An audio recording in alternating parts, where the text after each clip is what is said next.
Moi, mun nimi on Sampsa Kurri. Moro, mun nimi on Juha Kokkonen. Mitäs pöydällä on samaan tuotteita, joka on tuttu näky meidän Computex tämän kesän videoilta? Kyllä, tällä videolla on sama kamaa, sama kamaa. Jahas. No, kerropa sinä nyt sitten laulu säestämään, että mistä on kyse? Eli tällä videolla olisi tarkoitus tutustua vähän samanimisen uuden brändin tuotteisiin ja kasata niiden pohjalta pikkunen konebuildi. Ja tehdään ehkä semmonen vähän budjettitietoinen kone tällä kertaa. Ei aina tarvitse tehdä niitä 5 tonnin high-end koneita. Niin. Vaan tässä on nyt valmistajallekin ehkä semmoisena yleisenä suuntana tarjota hyvän hintalaatusuhteen komponentteja kohtuulliseen rahaan, niin tehdään semmoinen kone. No niin, eli vähän edullisemman pään osaa tällä kertaa. Kyllä. Ja video on tosiaan tehty kaupallisessa yhteistyössä Saman kanssa, eli siinä hengessä lähdetään konetta kasailemaan. Juha lähitulevaisuudesta, moro. Unohtu tässä välissä mainita, että tästä kokoonpanosta tämä virtalähde ja AIO nestekuuleri on arvonnassa. Arvontaohjeet on videon lopussa ja linkki löytyy tuosta videoalta. Joo, eli meillä on nyt tässä pöydällä heidän kotelo. Joo. Malli nimeltään. Tämä on sama V60 ja kuten ehkä näkyy tuossa varmaan kasatessa, nyt päästään tutustumaan vielä vähän tarkemmin, mutta että tämmöinen etupaneeli on lasia ja sitten kylkipaneeli ja vähän kaarevaa muotoa tuolla etupaneelissa. Ja sitten tämmöinen, miskä tätä nyt sanotaan? Kaksoiskammi on niin tämmöinen side by side rakenne. Niin. Mulla osuu silmään tuolla sisällä on 7 kappaletta toivottavasti RGB-tuulettimia. Kyllä, ARGB-tuulettimia ja satutko vielä huomaan, että on ihan reverse-mallisia tuolla pohjassa ja tuolla takaseinällä, eli on vielä lavatkin niin sanotusti oikeaan suuntaan. No minkäs hintainen on tämmönen 7 RGB-tuulettimen kaarevalla lasilla varustettu budjettiluokan kotelo? Tämä kyseinen valkoinen värivaihtoehto suositushinta Suomessa 95,90, ok. Eli ei rasahda satkuraja rikki. No ei rasahda, joo. Ja jos musta kelpaa, niin se on muutama euro halvempi, se on 92,90, mutta noin 95 euroa. No niin, siitä on hyvä lähteä. Ja sitten otetaan täältä sitten valkoista teemaa mukaillen, niin samaan G1000 virtalähde. Joo, tästä mallistosta tai G-mallistosta saat ohjaa arvoakseen, mitäköhän G tarkoittaa. G niin kuin gold. Joo, eli gold, Cybernetixin gold hyötysuhteen reitattuja povereita. Okay. Ja tää on niinku se tehokkain malli, mikä meillä on tää tonninen. Mutta tästä on sitten 650, 750 ja 850 tässä alapuolella. Ja löytyy, tää on nyt valkoinen, koska meillä on valkoinen teema, mutta löytyy myös mustaa. Ja väristä riippumatta 115 euroa suositushinta Suomessa. Okei. Ja tällä 1000-wattisella. Kuten tästä nyt nähdään, niin ATX 3.1, eli uusita standardia mukaileva. Niin se on vähän semmoinen juttu nykypäivänä, että jos uutta poveria lähdet ostamaan, niin ei sun nyt kannata ostaa mitään muuta kuin semmoista, missä on sitten standardoinnit ajan tasalla. Kyllä, ja sitten vielä viimeisenä valkoista väriteemaa vielä sitten viimeistellen, niin L70 360 millisellä ja Juha, tiedätkö mitä? Mä oon sua vähän niinku huomioinut tässä. Tässä buildissa tulee olemaan siis valmiina 10 RGB-tuuletinta. Kyllä. Ja tämä on nyt sun järjestämä kokonaisuus. Kyllä mä välillä suakin osaa ottaa huomioon. Välillä mä keksin niin ikäviä kaikkia konnankoukkuja. Niin. Nyt tässä on koira haudattuna. Nyt on vuorosta, niin sä oot aika usein epäilevällä kannalla, niin nyt on varmaan mun vuoro. Sä saat kytkeä ne RGB-tuulettimet. Meillä on tässä tosiaan valkoinen tämäkin väriltään, mutta löytyy musta. Ja suositushinnat tälle valkoiselle 360 jäädyttimellä huomioi ja RGB-valoilla 69,90 Suomessa. Ja sit jos musta kelpaa, niin saat vielä vitosen pois, eli 64,90. Eli ei ole varsinaisesti hinnalla pilattu toi nestejäähykään. Selvä on, eli tämmöisillä peruspalikoilla lähdetään liikenteeseen ja esitelläänkö me sitten muut osat, mitä tähän tietokoneeseen tulee, eli AMD nyt uusimman sukupolven Ryzen 9000-sarjan, eli Ryzen 5 9600X-prosessori. Joo. Ja sitten, no sanotaan nyt näin, että tässä nykymarkkinatilanteessa niin DDR5-muistit ja 6000 nopeudella niin ei lähde edes hintaluokkaa nyt sanomaan, koska markkinatilanne on vähintäänkin haastava. Joten nämä ovat mukana ainoastaan värin takia. Sä haluaisit nyt tämmöisen visuaalisen ilmeen takia käyttää. Eli valkoista ja RGBtä siihen kylkeen. Mutta mennään ehkä yleisesti nyt, että 32 gigaa DDR5. Joo. Sitten M2 SSD siihen vielä, että saadaan tallennustilat kuntoon. Ja emolevynä nyt sitten prosessori ja budjetti ehkä mukaillen, niin B850-piirisarjalainen emolevy. Asuksen ROG Strix-mallista. Joo, kyllä. Eli ei ole nyt se lippulaiva X870E-piirisarja, vaan sieltä nyt ehkä pykälää alemmasta kuitenkin kaikki käytännön tarpeelliset liitännät ja ominaisuudet sisältäen. Ja koitetaan ehkä hakea tässä vähän semmoista kontrastiväritystä nyt sitten, että on valkoiset nämä saman komponentit, mutta sitten emolevy on täysmusta ja näyttiskin on niinku tumma ja näin, niin katsotaan minkä näköinen on lopputulos kasassa. Ahaa, sä oot siirtynyt visuaaliseen niin tämmöiseen rakentamiskulttuuriin. Ja sitten vielä budjettia mukaillen, niin GeForce RTX 5060 ja Asuxen Dual-malli. Juu, eli vähän niin kuin sekä prosessorin että näyttiksen osalta, niin voiko sanoa, että se peruslähtötaso, mistä niin kuin alemmas ei oikeastaan kannata nykymarkkinassa mennä, jos ei ole jotain hyvin erikoista syytä. Mieluummin ylöspäin ja runsaasti. Kyllä. Joo, ja ehkä nyt mainitaan, että tässä ehkä vähän on jotkut osat epäbalanssissa, eli 1000 wattista virtalähdettä nyt ei tarjota, mutta tästä mallistosta saattaa Niin, löytyä. siitä löytyy 650 niin, tosiaan, että se oli se ehkä tähän kokoonpanoon se riittävä, että tuossa on vähän. Ja itse asiassa osa syy sille, että tuo 1000 wattinen on se, että sama haluaa arpoon nämä yhdelle onnekkaalle, niin siitä saa vähän tehokkaamman poverin. Ja sitten ton nestekuuleri. Siinä oli nyt osat sitten esitelty, mitä tähän tietokoneeseen tulee, joten eikö me ruveta pistämään osia kasaan ja käydään matkan varrella vähän näitä saman osia sitten tarkemmin läpi. Kyllä. Eli aloitetaan homma asentamalla emolevylle prossumuistit ja SSD-asema.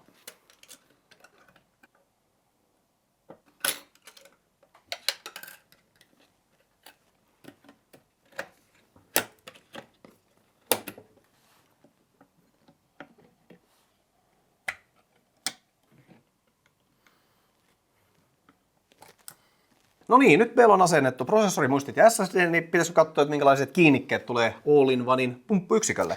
Joo, se on varmaan fiksuin, koska todennäköisesti se on nyt tässä vaiheessa, kun se valmistelu tehdään. Tiedätkö, mikä tämän iskulause tämän kuulerin on? En tiedä. Se on viileä design suunniteltu kaikille. Ok. No niin, se kuulostaa oikein hauskalta. Täällä on tämmöinen perinteinen pahvikaukalo sisällä. No niin. Mä en tajua, miksei niinku kaikki IO-kuulerit ole tällaisella paketoinnilla. On kaikista helpoin, kun sä vedät tämän kaukalon täältä ja sitten nämä asiat on tässä käsillä. Pieniä yksityiskohtia. Varmaankin tämä tarvitaan tässä. Mä voisin ehkä kurkata tässä user guidea. Tässä on ainakin tommonen normaalin näköinen taustapala. Täältä tuli piitahna mukana. Intel. Mä oon ihan väärin. Täällä kuulee lukee. Täällä on varmaan, mä en edes tarvi varmaan Tässä ohjeita lukee, että remove. Ja tässä lukee AMD. Eli käytetään käytännössä niin, että otetaan nämä alkuperäiset Emon muoviklipsut pois ja ruuvataan sitten tommoset korokepalat niihin kiinni.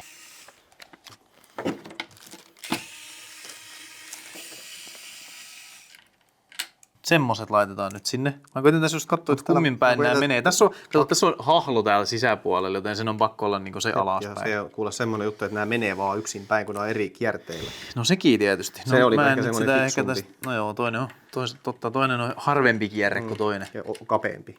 AMD-pussukasta otetaan nämä levyt ja eipä tässä oikeastaan kun nuolet näyttääkö nuolet prosessoriin päin? Mä vähän veikkaan. Oliko siellä sun kaltaiselle kasaajalle niin tämmönen, ei tarvitse ohjeita katsoa? No mä nyt veikkaan, että... Joo, se on just näin. Eli ne väkäiset niin poispäin prossusta. Tiedätkö, tässä kävi nyt oikeasti niin tässä asennuksessa, että tässä ei olisi tarvinnut kyllä ohjeita. No mä en ole niitä lukenut vielä toistaiseksi.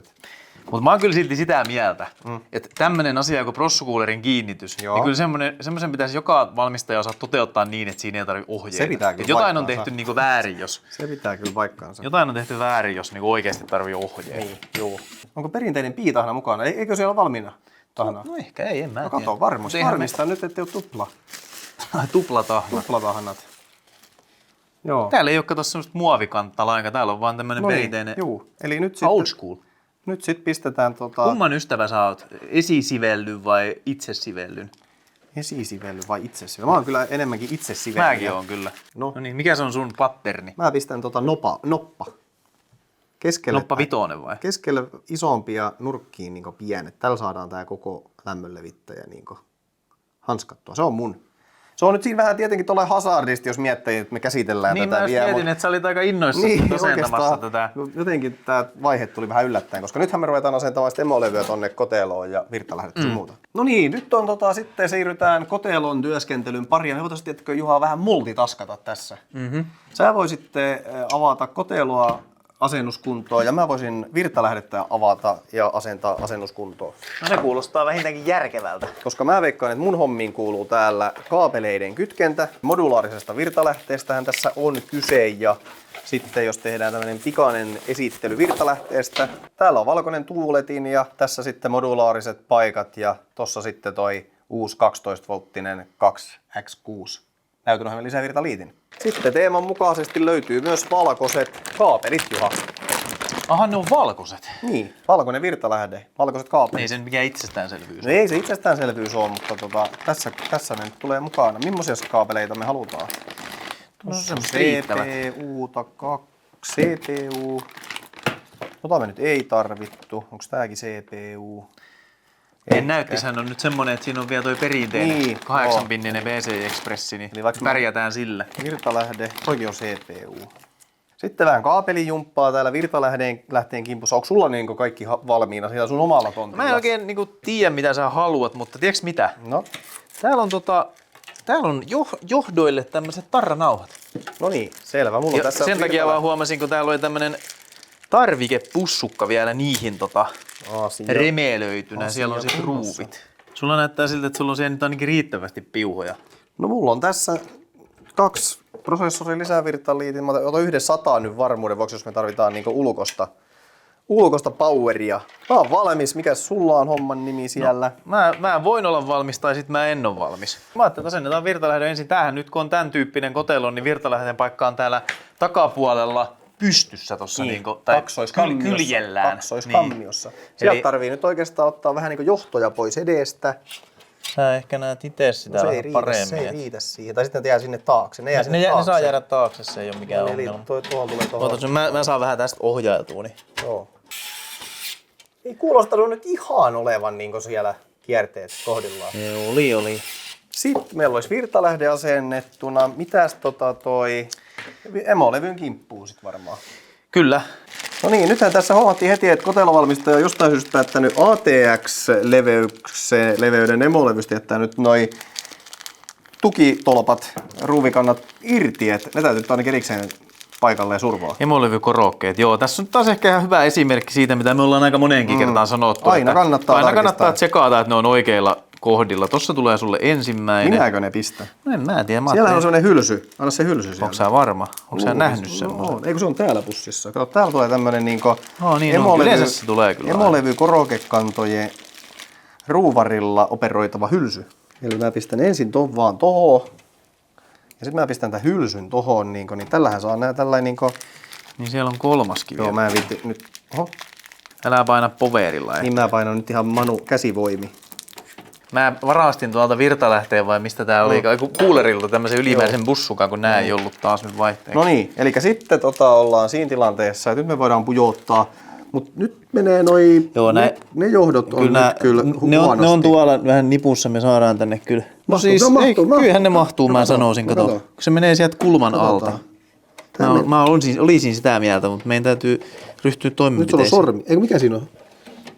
Eiku niin, kato, tuolla on niin paljon tilaa tuo ylhäällä, että eihän ne ole lähelläkään. Ei olekaan. Joo, mä jotenkin ajattelin, että se, niin tietysti. Niin, ei taidettu tehdä vielä sitä huomioon, mutta tähän näyttäisi olevan tosiaan BTF-kotelo yhteensopiva. Eli täällä oli reijät noille kyllä. emolevyn taustapuolelle liitännöille. Sehän lopsahti siihen. No niin, ihan hyvinhän se siihen meni. Kuinka monta tässä nyt laitetaan? Miksi mä laitan se tuohon keskelle? En mä tiedä, sä teet liian hyvää nyt. Mä teen nyt hölmön hommia tässä. Ei mene muuten Mitäs keskeri eikä? Ei siihen. No, se stabiloi. Ei stabiloi. Se värähtelee vähemmän rasituksessa. Mitään merkitystä tällä. Sitten nestekuuleri. Katoppas, tässä on muuten vähän erilaiset tuulettimet kuin kotelossa. Näissä on vähän järeämmät nämä hubit niin sanotusti. Mä luulen, että nämä on vähän premiumimman sarjan tuulettimet tässä, koska näissä on myös tämmöiset kumivaimentimet. Yes. Mut hei, Sampsa, pari huomioon. No niin. No ensinnäkin on aika jännän näköinen tää blokki. Tämmönen läpinäkyvä kunnon jääpala. Joo. Sitten siellä näyttäisi olevan jotain peilejä tuolla sisällä. Saas nähdä, miltä se näyttää päällä. Mutta semmoinen asia, mistä on erittäin tervetullut. Mähän en ole tosiaan RGB-valojen ystävä, jos joku ei vielä tiedä. Mutta silloin, jos niitä on, niin katoppa. 1 piuha kaikille valoille. Okay. Ei tarvi erikseen ruveta. Eli täällä on pelkästään RGB-liitin, tuuletin liitin ja tässä on sitten jatkoliitin vielä. Ja kaikki on paikallaan valmiiksi ja kaikki on johdatettu valmiiksi. Siitä peukku. Ja pumppuyksiköllä on samat? Joo, pumppuyksiköllä on täällä nyt sitten tietysti omat, eli täällä on ihan sama homma kuin tuossa toisessakin, kun ne lähtee eri paikasta. Kyllä. Eli sä saat nyt huolehtia siitä sitten, että se menee oikeaan asentoon. Jep.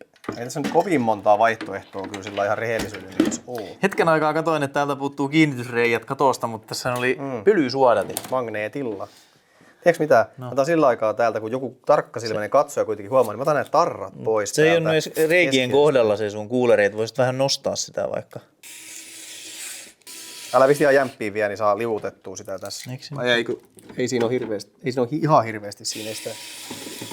Sitten pumppuyksikkö. Tästähän nyt oli jo tahnat asennettu prosessorille. Täällä on selkeät ohjeet, että poistetaan suojamuovi, ettei käy vanhanaikaiset. Ja Meille molemmille on kyllä käynyt joskus. on käynyt niin, mutta olisikohan tää sitten niinkö, eli näin päin. Juu. Se on siinä. Sitten sä voisit jyrnuttaa sen kiinni. Onko se nyt varmasti siinä? On se nyt aika varmasti. Onko se nyt oikeesti? Tuntuu tosi korkealta, mutta siinä on varmaan jousissa aika paljon varaa.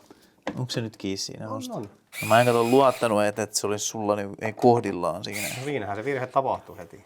Mitäs sitten? No niin, sittenhän me ollaan varmaan jo lähestytään loppu suoraan, eli olisiko Johtoja. Se johtojen kautta asennus nyt alkuun ja sitten ja lopuksi näytönohjaaja. Joo. Rupeeko sä syöttämään? Me tehtiin nyt amatöörivirhe. Niin me tähän tehtiin. Me oltiin ehkä vähän innokkaita. Vähän innokkaita. Eli virtalähteen nämä prosessorin lisävirtakaapeli olisi hyvä kytkeä kyllä ennen kuin tätä. Mahdetaanko me joutu irrottamaan tuota? Me ollaan kyllä tehty tämä virhe niin monta kertaa, että me ollaan varmaan ammattilaisia tässä virheen korjaamisessa. Niin mikä? Prosessori No lisää? nämä kaksi täältä näin. Eli sanotaan, että jos ei nyt kun tietokoneen kanssa tehty nyt vähintään niin 10 kertaa ruuvata jotain ruuveja johonkin suuntaan, niin se ei ole kasaus eikä mikään. Kun nyt sanotaan, että nyt tuli yhtäkkiä aika paljon enemmän tätä tilaa. No. Sitten kaapeloinnit on kaapeloitu ja näytönohjaaja vielä kirsikkana kakun päällä. Elikkäs, täältähän tulee tämmönen varsin maltillinen. Aina yllättää nämä edullisemman pään kortit, kun on nähnyt noita isoja. Tämä on sellainen niin normaalin kokoinen näytönohjaaja muutaman vuoden takaisilla Normaali kokoinen kriteereillä. näytönohjaaja ja tohon tulee eli 2 ylintä irti. Oliko sulla ruuvimeissa, eli missä se on siellä mun jäljiltä? Onko tässä joku luukku, mikä pitäisi avata? No Tästä saa niinku kokonaan sen. Jos sä saat ruuvit irti, mutta Kyllä mä näin saa vähän viistoa. niin ne lähtee katsottua sisäpuolelta. Nyt ei ole 2 ylimmäistä, jos oli tarkoitus. Ei, 2 toiseksi yli ja kolmanneksi yli. Mutta sitä me ei sit saadakaan sitä luukkua irrottamatta enää vai? No ei, se on pakko irrottaa. No. Niin noi lähti noi peitelevyt, kun ne menee yksittäin. Vähän tosta vinousta, mutta tästä lähti tämmönen suojalevy niinkö. Joo. Näytönohjelmen, se varmaan myös sit vähän lukitsee sitä. Noin. Joo. Noin. Tässä ei nyt oikein muuta vaihtoehtoa. Otas vähän löysiä pois täältä. Löysiä pois. Niin, kun tässä ei ole oikein muuta vaihtoehtoa kuin Otas nyt kytkeä mä katson, mikä kaapeli kaapeli täältä yläpuolelta. Noin. Hyvä. Oltaisko me niinku... Paneelit vielä kiinni ja virrat päälle.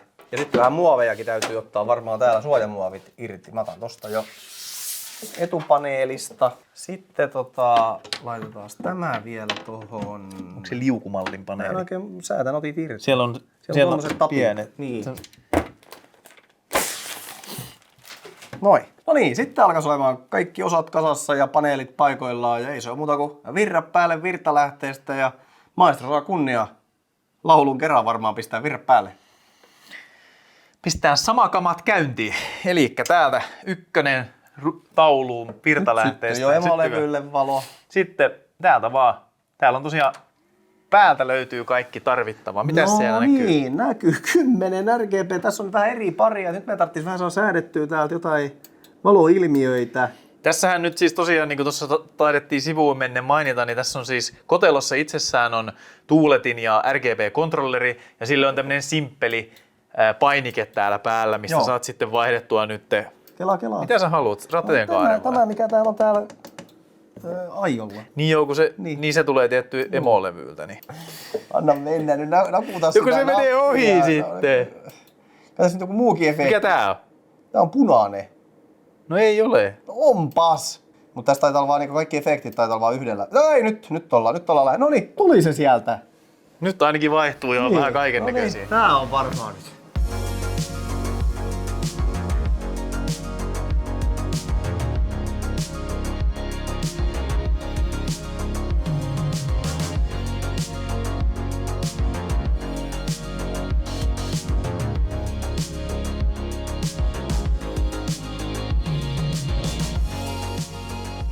Joo, nyt saatiin tietokone kasaan samaan osista.